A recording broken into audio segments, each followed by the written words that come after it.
Renting versus buying a home in Jamaica. Let's talk about it. Hi everyone, my name is Paula Bacchas and I am a real estate agent here on the beautiful island of Jamaica. Should you buy a home in Jamaica or should you rent one? Let's discuss the pros and the cons. Sometimes it may be smarter to rent than to buy. Seriously, it really all depends on your individual financial situation. Renting is not always as bad as some people want you to believe.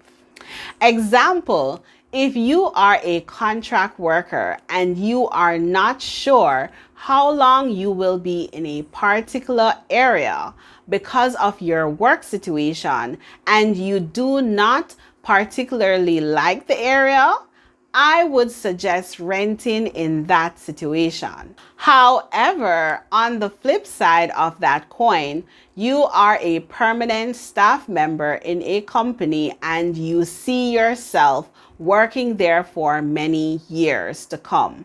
And you like the area you are currently living in and wouldn't mind staying permanently. I would suggest buying in that scenario.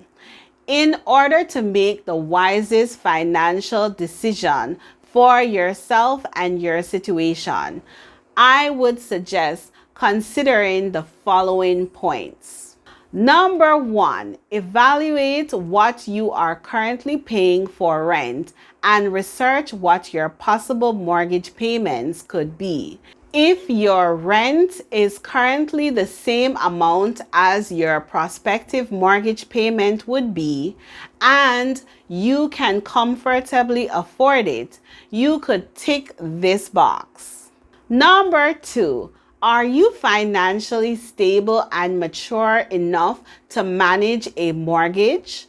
Are you willing to sacrifice to meet your financial obligations? Are you willing to bypass your wants to make sure your needs are taken care of?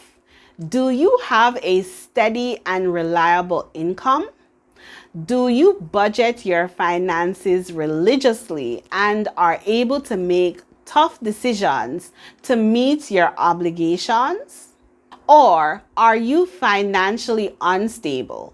You do not take your finances seriously and have a lot of debt or creditors calling for their money? Are you having issues meeting your financial obligations on a monthly basis? Is your credit report not good?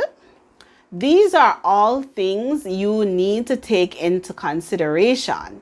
If you make $150,000 every month and spend $150,000 every month or more, now may not be the time to buy a home. Number three, do you have any savings? Do you have an emergency fund? What if you got laid off or your company closes down unexpectedly? Would you have enough savings in reserve to keep you going until you were able to locate new employment? Would you be able to pay your mortgage during this time? What if something expensive needs repairing, like your plumbing or electrical? Would you have enough in reserve to make the necessary repairs? After you pay your bills monthly, do you have anything left over? My suggestion is to have at least 3 to 6 months of your living expenses if you are employed and 6 to 12 months living expenses if you are self-employed, saved up and accessible to you in case of any emergencies before you enter into home ownership. You do not want to enter into home ownership without any savings. Number four, are you willing to own this house for a minimum of 5 to 10 years to give this house time to grow in value?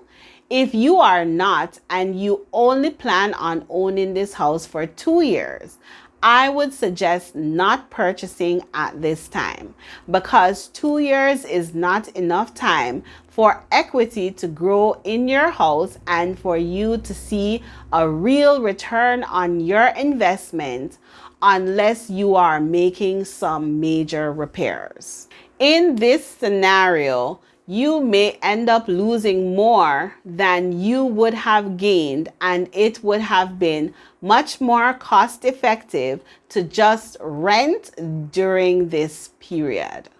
Number 5, renting is not always a bad choice, especially when you think about amortization.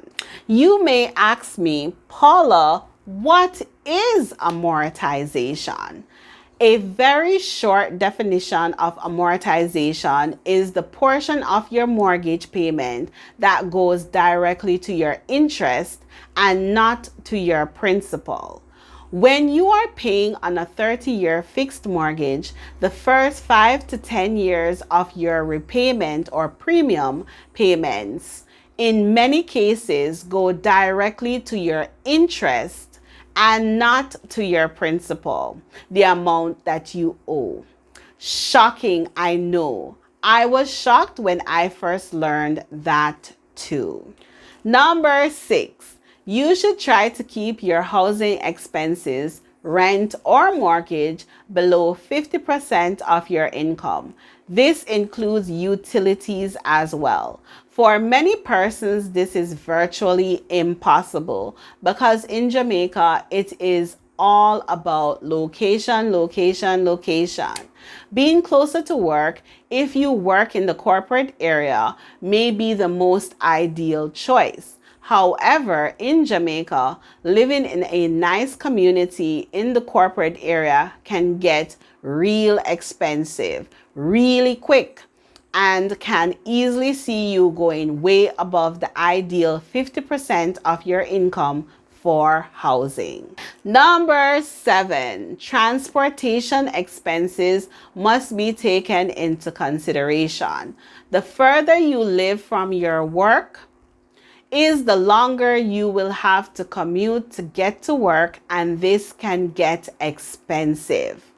You must also consider the time it will take you as well. You should also consider the wear and tear on your vehicle if you drive and the cost of gas.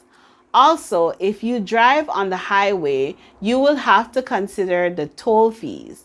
If you travel by taxi or bus, you will have to consider this expense as well, especially their accessibility when needed. At the end of the day, this will all add up and can get very expensive and are all points you should consider when deciding to rent or to buy your own home. Please feel free to send me all your real estate questions or concerns on WhatsApp to 1-876-862-5848. Let's start a conversation. Bye!